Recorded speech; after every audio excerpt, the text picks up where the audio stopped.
Video like जरूर कर लीजिए और ऐसे वीडियो लगातार फ्री में पाने के लिए चैनल को तुरंत सब्सक्राइब कर लीजिए और बेल आइकन को जरूर टैप कर लीजिए ताकि आगे भी सारे वीडियो आपको मिलते रहे। यूट्यूब में फॉलो करते हैं तो प्लीज ये वाला फ्री टेलीग्राम चैनल जरूर ज्वाइन कर लीजिएगा। सारे नोटिफिकेशन सारे अपडेट यहीं पे आते हैं। Welcome to study for civil services. मैं हूं शशांक लखेरा। आज के इस वीडियो में हम बात करेंगे सन्यासी रिवॉल्ट के बारे में। कई बार जो है सन्यासी रिवॉल्ट के बारे में आपने सुना होगा कि ऐसा हुआ बंगाल में, ये रेवोल्यूशन हुए, वो रेवोल्यूशन हुए।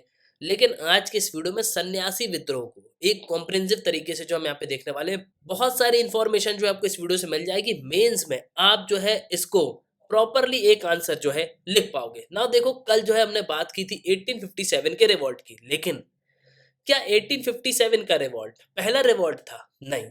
देखो, भारत में भी कई सारे रिवॉल्ट जो है पहले यहाँ पे हो चुके हैं, उनके बारे में उतना जो है हम यहाँ पे नहीं पढ़ते।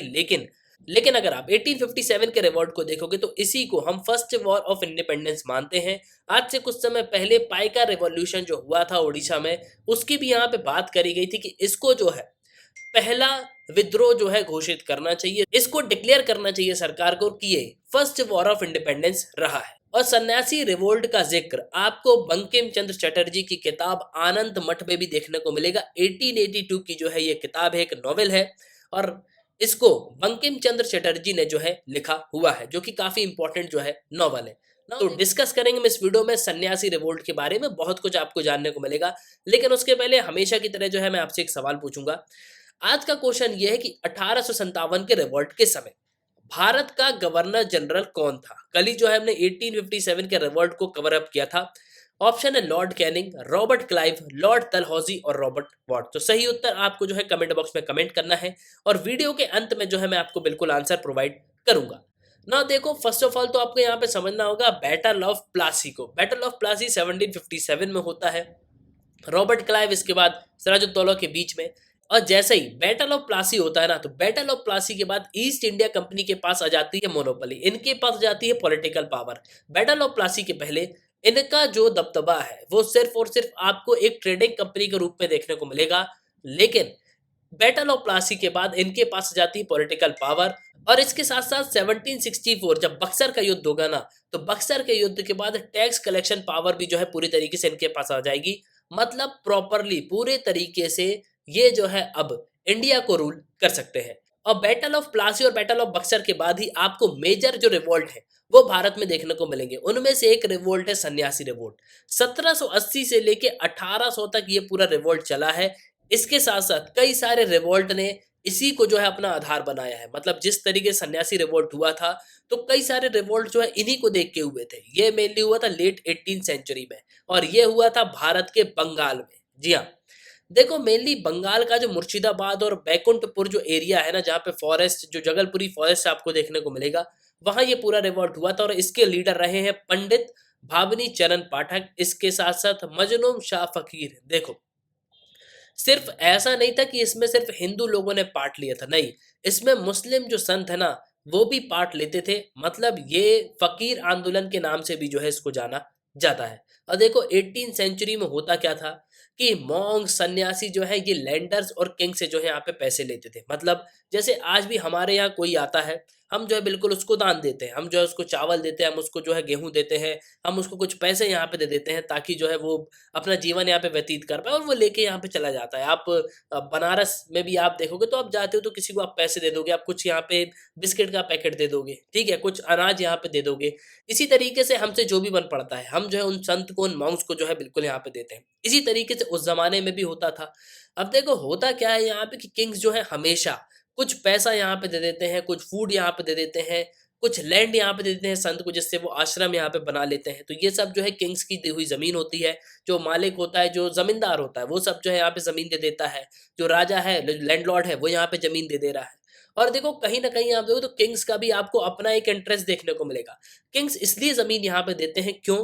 क्योंकि वो उनको आशीर्वाद देगा। वो भी इस आधार पे जो है यहाँ पे जमीन पैसे दे रहा है कि भाई हमारा जो राज्य है वो फलेगा फूलेगा, अगर जो है ये हमको धुआं देगा। इस वजह से जो है जो किंग्स है वो भी जो है अपनी जमीन, अपना पैसा जो है बिल्कुल यहाँ पे दे देते हैं।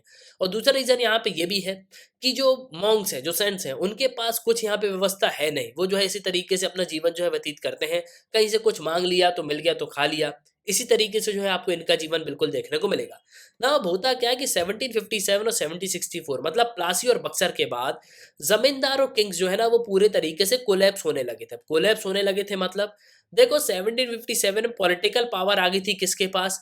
ब्रिटिशर्स के पास, ठीक है। 64 में क्या हुआ? 64 में जब बक्सर का युद्ध हुआ तो उसके बाद होता क्या है कि ब्रिटिशर्स के पास टैक्स की पावर आ जाती है। मतलब ब्रिटिशर्स भैया ये कहते हैं कि जमींदार लोगों से या किंग्स लोगों से कि भैया तुम सिर्फ बैठो, पूरा टैक्स कलेक्शन जो है कौन करेगा?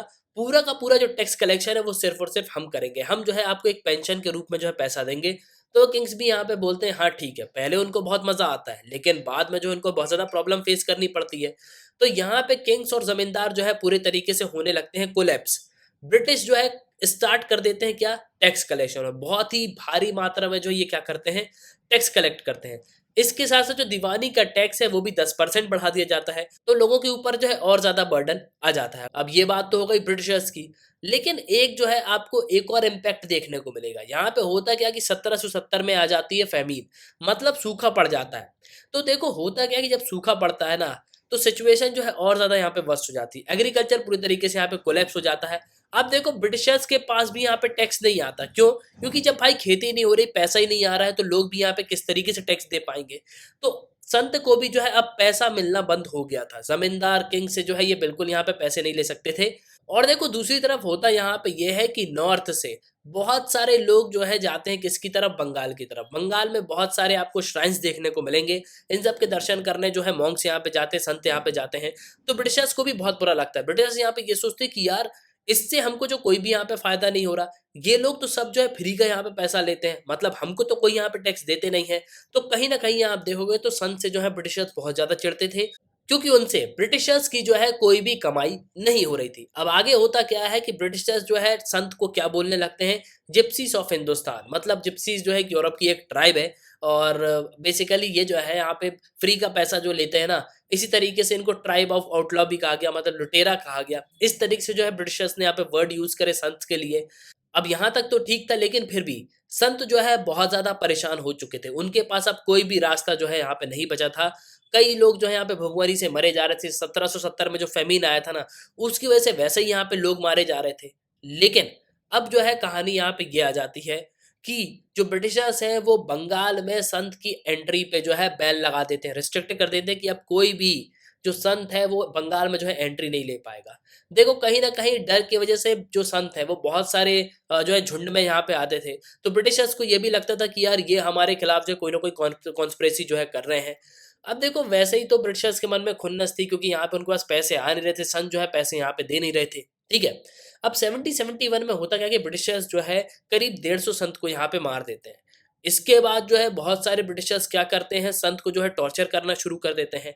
कंपनी के जो सिपाही हैं वो फायर स्टार्ट कर देते हैं संत के ऊपर। अब इन सबको देखते हुए संत जो है बहुत ज्यादा परेशान हो जाते हैं। संत यहाँ पे ये कहते हैं कि यार हम तो कुछ भी नहीं कर रहे, लेकिन हमको जो है फिर भी यहाँ पे ये लोग प्रताड़ित करते हैं। अब फाइनली संत यहाँ पे ये सोचते हैं कि भैया अब समय आ चुका है, अब जो है हमको बिल्कुल यहाँ पे हथियार उठाना पड़ेगा। तो संत जो है अब हथियार उठाते हैं और ब्रिटिश रिजीम के अगेंस्ट में जो है फाइट करना शुरू करते हैं।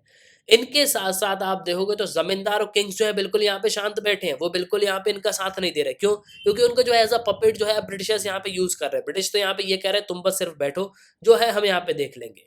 फाइनली जो है सन्यासी रेबेलियन बिल्कुल यहाँ पे शुरू होता है और इसको जो है रिवॉल्ट ऑफ सेंट भी कहा जाता है। इसके साथ फकीर आंदोलन भी जो है इसको कहा जाता है। अब देखो जितने भी रिलीजियस फिगर थे ना वो सब इकट्ठे यहाँ पे आ जाते हैं। चाहे हिंदू हो चाहे मुस्लिम हो, जो भी यहाँ पे संत थे सब बिल्कुल यहाँ पे एक साथ आते हैं।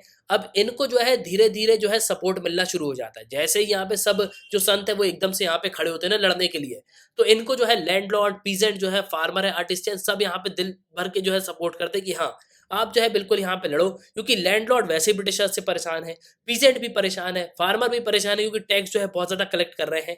फेमिन अलग है, भुखमरी अलग जो है हमको देखने को मिल रही है। तो इस वजह से जो है बिल्कुल हर एक सेक्ट ने, हर एक सेक्शन जो है बिल्कुल सपोर्ट करता है किसका? सन्यासियों का। देखो मेनली यहाँ पे जो दशनामी सेक्ट है ना, वो बहुत सारी प्लेसेस को जो है कैप्चर भी कर लेता है। मतलब आप देखो बंगाल से ये जो है शुरू होगा और आखिरकार ये बिहार तक पहुंच जाएगा। मतलब पटना बिहार तक को जो है यहाँ पे कैप्चर कर लेते हैं ये। इसके साथ साथ बहुत सारी जो प्लेसेस हैं उसको भी ऑलरेडी जो है इन्होंने कैप्चर करके रखा हुआ था। लेकिन आपको पता ही है कि आखिरकार जितने भी रिवॉल्यूशन हुए वो जो है बिल्कुल फेल हो गए थे।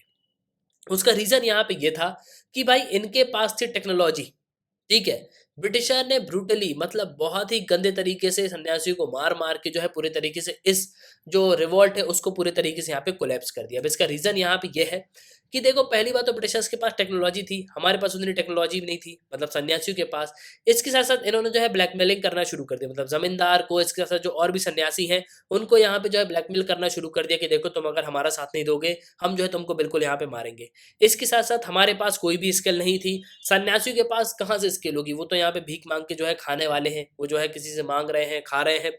उनके पास कोई भी स्किल तो थी नहीं, कोई मॉडर्न वेपन था नहीं, पैसे बिल्कुल यहाँ पे थे नहीं, तो अंततः जो है, जो सन्यासी रिवॉल्यूशन है वो बिल्कुल यहाँ पे कोलैप्स हो जाता है। लेकिन सन्यासी रिवॉल्यूशन ने कई सारे रिवॉल्यूशन को प्रेरणा दी है। 1800 में जो भी रिवॉल्यूशन हुए ना, उन सब की प्रेरणा जो है इनको सन्यासी रिवॉल्ट से ही मिलती है। तो यही था सन्यासी रिवॉल्यूशन, सन्यासी विद्रोह। आई होप कि आपको जो है इस वीडियो में काफ़ी कुछ जानने को मिला होगा। आप अपने ओपिनियन लिखिएगा ज़रूर। इसी के साथ ये था इस वीडियो का। सुनने के लिए बहुत धन्यवाद। जय हिंद, जय भारत।